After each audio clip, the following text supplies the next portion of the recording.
Would it be possible also to give us a much shorter answer? That was a wonderful long synopsis, just one that they might be able to use in a shorter piece, maybe just talking about a man searching for some closure, finding the place where his son died in the war. No, I don't think so. Okay. Really nicely, my Irish charm. Yes, and it is indeed. I would simply say that this is an odyssey about a man who believes that he has nothing to live for by virtue of the fact that everything he loves is taken from him, and finds during this odyssey that he may be wrong. There have been many wonderful books that have been made into absolutely terrible films. What is the greatest challenges? What are the challenges that you are facing in adapting this novel, or any novel for that matter, but specifically this novel, to the screen? Well, that's a big question. Let's talk about any novel. Any novel, the first thing I do when I approach it, and I do a lot of adapting, and it's nothing new that I'm saying, I've said it before, that you have to, as Lady Macbeth says, screw your courage to the sticking point. You must purge yourself of reverence for the source material, because as much as you love it, you are not filming a book, you are making a movie. And they are two very, very different things. I have to tell you that in all my whole life, and I am a huge movie lover, the only movie I have ever seen that was absolutely faithful to its source material was To Kill a Mockingbird. Nothing else. Everything else has changed. In any event, so you have to first of all understand that. Second of all, you have to deal with the specifics of the challenges of the specific book. Count of Monte Cristo had its problems because it was dense, long, and it had no physical action, which audiences would not stand for. You know, if somebody's wearing a sword, they damn well better use it, you know. Never mind stock fraud, you know. If you're going to have revenge, you better pull that sword. So there are things you have to do. Now, this particular one had its own challenges, one of which is that he's traveling alone. And there are some extraordinarily things. Well, let me change that. He's traveling alone for the first act and a half. And there are some beautiful things in the book about what he's thinking, etc. But all of that has to be externalized for us, because it's not, you know, we don't have the omniscient author to tell us all about this stuff. So that's a big challenge. That probably, I would say, is possibly the biggest challenge. Another challenge is that you've got what is basically, as I said, a man who is acted upon. Well, that's not always fun to watch. So you've got to therefore have things occur that are going to intrigue the viewer and compel the viewer, because your protagonist is himself not being proactive. Part of his journey is he becomes proactive as he begins to realize that there's something to live for. That's part of the fun of this book and part of the fun of this movie, I think. How do you overcome those challenges? I mean, how do you envision, or have you written a script, and how does it differ from the book? Well, I really, broadly speaking, the way I've described it, putting obstacles of various and interesting characters, taking characters that are in the book and perhaps giving them more idiosyncrasies or more dimension to them that will play cinematically, that sort of thing. The other ways I've changed it, you really need to know the story more to really tell you about that, and I don't want to do that, because then none of us will make any money and my agent will be right. And your lawyer won't like you Then either. that's right. God forbid. That's correct. You were talking about adapting the Count of Monte Cristo and some of the challenges that you encountered with that. How is this a similar challenge, and how is it different? I mean, are they kind of similar projects? Or They're really not similar projects. No, their problems are different, and I think that's an overlapping question for the last one, because I think I gave you too much. What mostly you deal with the Count is what I was talking about. Well, no. This one harder. What's that? Do you find this to be more of a difficult challenge? Do I find this more? Yeah. Do I find this a more difficult challenge than the Count of Monte Cristo? I find it of equal intensity. They're different, totally different, but equally challenging. The only difference that what made the Count maybe a tad harder was because it has iconic stature at this point. And millions of people have read it. Millions of people have if you go on the IMDb, they are still arguing about this adaptation.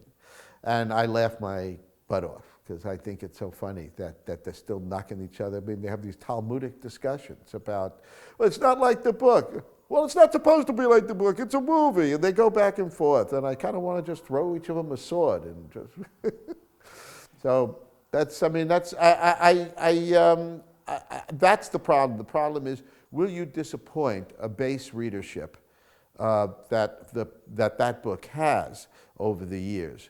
And the answer is, as I say, I don't care. I'm making a movie. Well, I heard a screenwriter once say that, when they make the film adaptation, it's not like they take every single book in print and burn them. Right. You can still go back and That's right. if you wish. That's exactly Yeah. correct. That's exactly correct. There was, that's what Kurt Vonnegut said. They asked him whether he was bothered by that. And he said, I still have my book. It's still my book. Now, it's a period piece, and you talk to any screenwriter, filmmaker, production coordinator, by golly, probably the first AD, and they'll say a period piece is a big challenge. Yeah. It produces a whole bunch of logistical obstacles that one must overcome. As the screenwriter, what kind of obstacles face you with a period piece? And then, as you say, a period of time that, although not that long ago, one that we somehow forget, the early 1900s, don't we? I mean, we think of other times more. Here's what I think. I think the answer to every question about movies is character.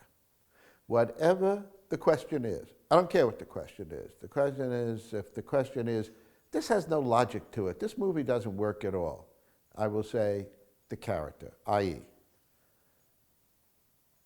lady walks up to Rick in Casablanca, says to Humphrey Bogart, oh, monsieur, can I trust the prefect of police, blah, blah, blah, blah. Basically, the question is, if I sleep with him, will he give us the letters of transit? Can I trust him to do that? Because we have no money. My husband's trying to win money in the back of the whatever. And Rick goes over there and he says, well, everybody has trouble in Casablanca. Yours may work out, excuse me. Walks into the back of his own his own casino.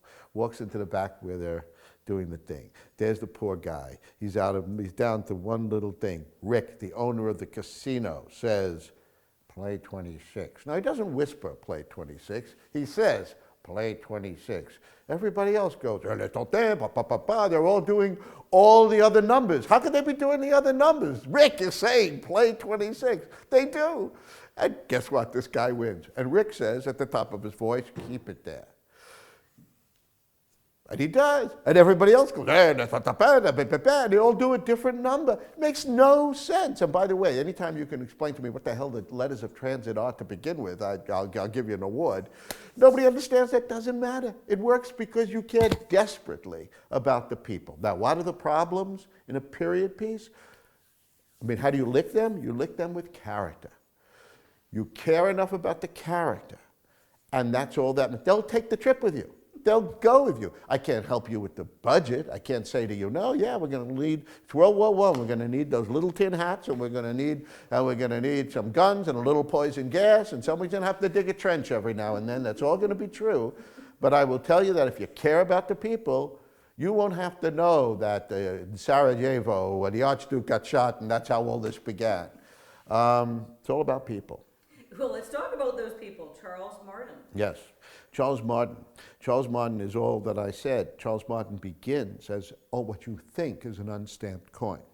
And he is actually a man of great integrity.